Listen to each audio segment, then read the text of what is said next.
교회를 다니는 사람들은 다들 헌금을 냅니다. 헌금도 여러 종류의 헌금이 있는데요. 감사헌금, 11조, 추수감사헌금, 또 주정헌금 등 여러 가지 많이 있습니다. 오늘은 11조에 대해서 말씀을 보려고 하는데요. 우리가 말하는 11조는 내가 받은 월급의 10분의 1을 하나님께 드리는 것으로 이야기를 많이 들었고 또 그렇게 배웠고 그리고 그렇게 우리가 헌금을 했습니다.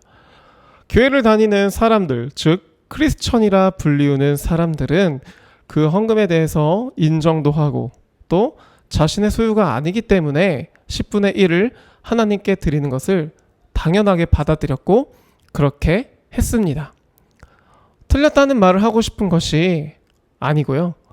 오해하지 않았으면 좋겠습니다. 그렇다면 우리가 하는 그 11조 헌금은 단순히 우리가 하는 헌금, 즉 10분의 1만 내면 그것으로 끝나는 것일까요? 구약시대 때 12지파에게 땅을 분배했는데 이때 레위 지파는 땅을 받지 않고 그들은 회막일을 하는 레위 지파에게는 모든 지파의 10분의 1을 받았는데요. 이때 당시 돈이라는 개념보다는 곡물, 곡식 이런 것들을 받았습니다.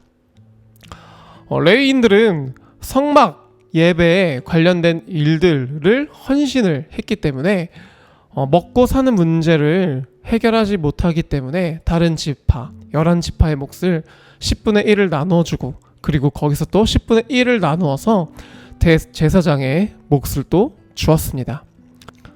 이 부분을 잘 살펴보면 이때 당시의 11조는 서로 연합하고 그리고 어려운 나의 이웃을 도와주는 것으로 볼 수 있습니다. 단지 나의 몫을 10분의 1을 나누는 것에 대해 생각을 그치는 것이 아니라 나의 이웃을 함께 도와주고 함께 공동체를 맡아진 직분 가운데 서로에게 유익함을 주는 것이죠. 성경에서는 땅의 주인을 하나님으로 인정합니다. 그래서 거기서 요구되는 것이 땅에서 나온 산물의 일부를 남겨두라고 하십니다. 왜? 이 땅에서 살고 있는 고아와 과부와 나그네의 몫으로 남겨두라고 하셨기 때문입니다. 이때의 산물의 일부를 남겼을 때 그 남긴 것을 우리가 사람이 베푸는 것이 아니라 이것은 하나님의 말씀을 하나님의 명령을 순종한 것이죠.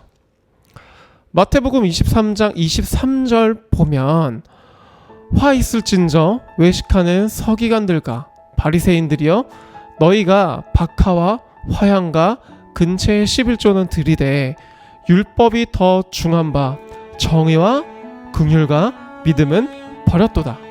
그러나 이것도 행하고 저것도 버리지 말아야 할지니라 라고 말씀하십니다. 11조는 종교인들을 배불리기 위함이 아니라 쓰임이 있기 때문인데요. 그 쓰임은 정의와 긍휼을 베풀기 위해서라는 것이죠. 이 땅에서 고난당하고 고통당하고 있는 사람들을 누군가의 돌봄이 없이 살아갈 수 없는 사람들을 돕기 위해 하는 것이 11조의 참된 정신인 것입니다.